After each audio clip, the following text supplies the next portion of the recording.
I'm Jennifer Sanasi. You're watching News 24 Live. Musician Cindy Alter is joining me in studio. Now, you might remember her as the front lady from Clout, but today she has her brand new solo album, Faith and Fire, and she's just penned her autobiography, No Substitute. And I'm just going to wave them around for everyone to see. Thanks, Jen. It's so nice to have you here. Thanks so much for having me.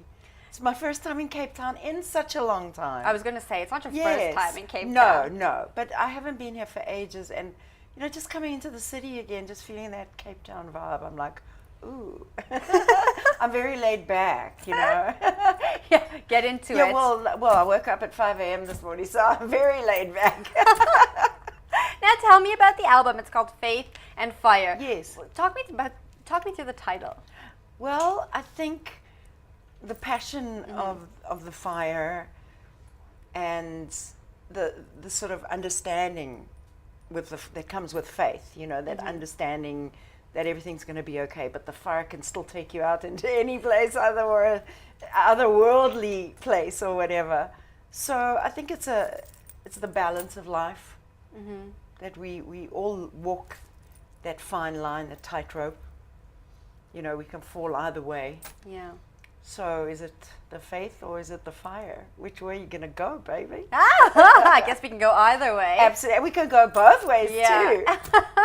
Now tell me about the journey that we're going on in this album. I know the artist always has quite a unique journey, and whether or not the person who's listening to it follows that same journey, we Sure. do go on a trip of emotions. It is, absolutely. And that's what an artist hopes for, that the listener will go on an emotional journey with them. So I've got some songs that I wrote way back about 15 years ago when I was living in LA. So it's some American stuff. I was coming towards a very big part of my life where I got ill. I got leukemia. I had a bone marrow transplant. Then I went back to South Africa and I wrote some songs there. So for me, that is a hell of a journey. You know, leaving the States, coming back here, starting again, writing the book. And it's like the book is almost like a sound, the CD is like a soundtrack for the book. It's weird the way it turned out, because I was writing the book and I decided to make the CD later.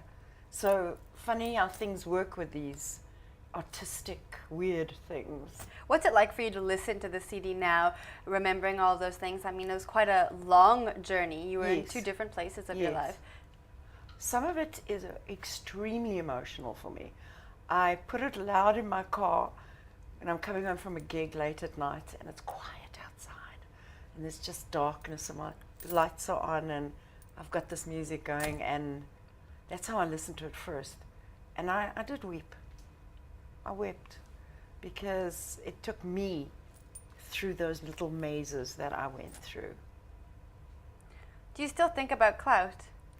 You know what? I do, because people remind me about Clout. Like I just did. Yes, people remind me all the time. People say, oh, I remember you. We used to come and see you girls playing and blah, blah. Do you remember me? I used to dance in front. I say, I'm sorry, I don't remember you dancing in front. You know, things like that. So I had left Clout far behind. When I went to live in Los Angeles in 1990, Clout was the last thing on my mind. I never played a cover song, a Clout song, or any other songs except my songs for 15 years. I was a solo original artist. Come back to South Africa and we put Clout back together for a reunion tour, and it was suddenly like Clout and everybody wants us to play the old songs, and it was all there again. And I thought, okay, I can't escape. I have to put a couple Clout songs in my repertoire when I'm doing my shows, and I just have to accept that this is what's going to be for the rest of my life. And it's not a bad thing, because Clout did put me in the global market. It gave me my elevation to where I was, you know. So I can't hate it. Don't hate it. No, I don't. Now, you moved up to Los Angeles in 1990. Yes. Why did you make the move? Well, I was kind of very frustrated here. I'd just been in a very bad relationship, 8-year bad, toxic relationship, and I needed to get away from that. And the music scene here was, it just kept disappointing me. You know, everything I was trying to do was getting thwarted by a record company or somebody. And I just thought it's time for a big change. And I always wanted to go to America. And I thought it's time to go somewhere where nobody knows who you are. Nobody say, oh, Cindy from Clout, Cindy from there, Cindy from this. I just was Cindy. And that was so interesting to find her, you know. So I went on that journey for quite some time.